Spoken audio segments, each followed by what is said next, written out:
And I think there are some interesting ideas that you touched upon, non-zero sum and all of that. Mhm. And I have a general feeling that those ideas are not generally covered in standard economics curriculum, right? Yep. And so I'll start from first principles. What makes it into an economics curriculum and what doesn't make into an economics curriculum? You asked me to describe the state of affairs as it is today. Yeah, you can. That's a great place to start. We have received wisdom that textbooks ought to be in a particular way, that the syllabus ought to be a particular way. Unfortunately, when you're designing a syllabus for a university, you very rarely ask what is the best thing to teach. We assume that the best university in the world is teaching the best thing possible, and we say, let's copy it. So we've created a culture where every university the world over, and certainly universities in India, have the same syllabus where economics is concerned. उन्होंने किया तो ऐसा ही होना चाहिए. And if you ask me, part of the blame must be laid at the feet of Paul Samuelson. The worst thing he ever Absolutely. did was write a book called Foundations of Economic Analysis. Because today, if you have to have a master's degree in economics, you must be able to solve, say, for example, uh, problems in microeconomics by making it seem as if you're talking about mathematics. So we have a syllabus today which is very much oriented towards what standard textbooks teach you, without asking, is this really what economics is for? यार तुम अगर से for example telecom management में MBA करने वाले हो तो what does it matter to you what Roy's identity says what does it matter to you whether you can find the point of tangency between a budget line and indifference curve why should that be economics what are the incentives of the people who have designed the new telecom policy of 1999? Were those incentives what we needed to have in place for the best outcomes for the people of India? Is a better question to us.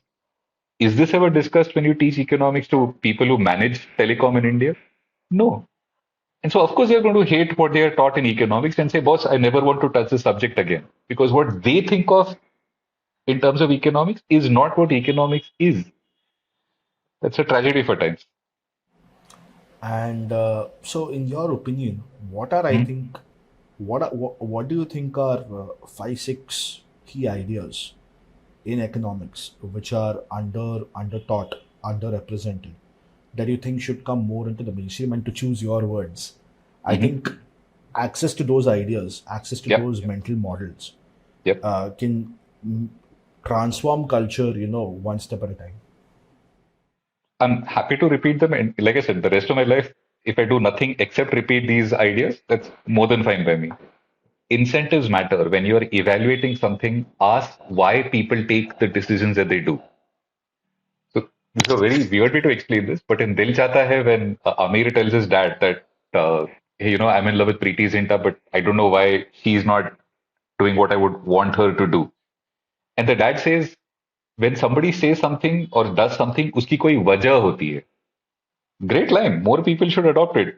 What is your incentive for doing what you have? Once you understand the incentive, you can understand and predict fairly easily what this person is likely to do. So understand that the world works by incentives because all of us respond to incentives. Speaking of Tyler, is an entire book just on this idea. Discover Your Inner Economist is basically 300-400 pages of saying, hey, incentives matter. One. Second, nothing is ever for free. Opportunity costs are everywhere. तुमने अगर ये किया तो तुम ये नहीं कर पाओगे. Understand this and value it. So, to explain this point, Marcus Aurelius used to have an object on his desk which he would refer to as memento mori, which means boss, tu marne wala hai. Okay, so why have such a depressing thought on your desk? Because your time is limited. Figure out how to use it better. So the idea that nothing is for free, most importantly, your time is not for free. Learn to value it. Two principles. Third, trade is a non-zero sum game. What is sometimes referred to as a double thank you moment. When I walk into, say, for example, a chai tapri and I buy a cup of chai, I give that 10 rupees to that chai wala, I get a cutting chai. I'm happy, the chai wala is happy. Who has lost out in this transaction? Nobody has. Humanity is defined by the fact that we trade with other humans. No other species in the world gets richer by trading with each other. The initial thought is one of suspicion and distrust. Our thought is, boss, I don't know you, but I want to buy something from you. Can I? Celebrate this, double down on it. That's what makes us who we are, humans, the fact that we trade with each other. Fourth, markets work. Stop distrusting markets. Markets are awesome. Markets are what makes us who we are today. And therefore, prices matter. So the minute you as a government try to cut down a price or say that this must be the minimum price, you live in a world that doesn't work the way it is supposed to. Prices communicate important information.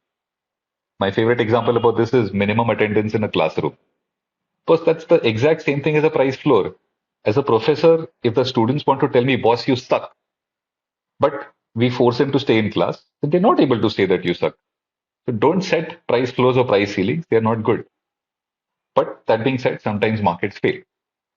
There is asymmetry in information. There are externalities. There is a case of moral hazard. So sure, there is a role for government, but keep it as limited as possible. It's taken me 5 minutes to explain this, but this drummed repeatedly into everybody's head is pretty much all the economics that you need to know.